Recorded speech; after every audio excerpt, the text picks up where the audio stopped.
आज मी पालकाचे पराठे बनवलेले आहेत. चला तर आपण याची रेसिपी पाहूयात. इथे मी एका चॉपरमध्ये पालक घालून घेतलेली आहे. ते धुवून व्यवस्थित बारीक करून घेतलेली आहे.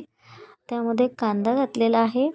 आपण एक हिरवी मिरची आणि लसूण त्यामध्ये घालून घेऊयात. कोथिंबीर घातलेली आहे. ते आता आपण थोडंसं जाडसर वाटून घेऊयात.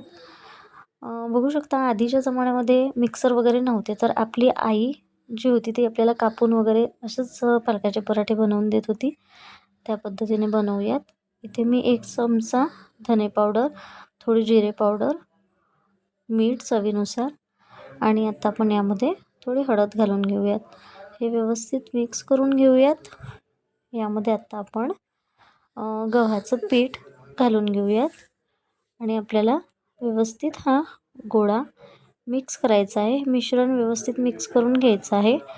आणि पालकाला किंवा कुठल्याही पालेभाज्याला पाणी लवकर सुटतं, त्यामुळे आपल्याला यामध्ये थोड्याच प्रमाणात पाणी ॲड करायचं आहे.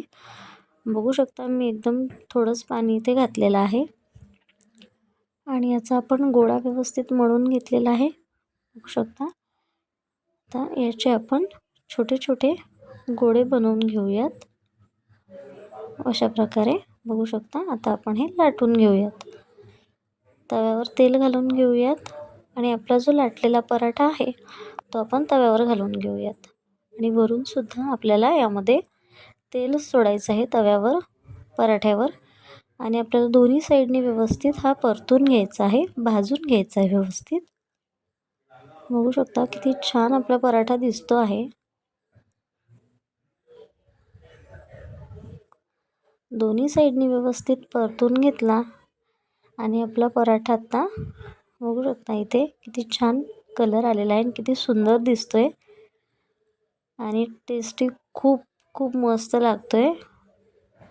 लहानपणी माझी आई माझ्यासाठी सेम असाच पराठा बनवायची आणि आता आपण मिक्सरमधून काढून बनवतो, पण तो असं त्याला याची चव लागत नाही. जशी ही कापून आपण टाकतो ना, तेव्हा भरपूर त्याची चव वाढते.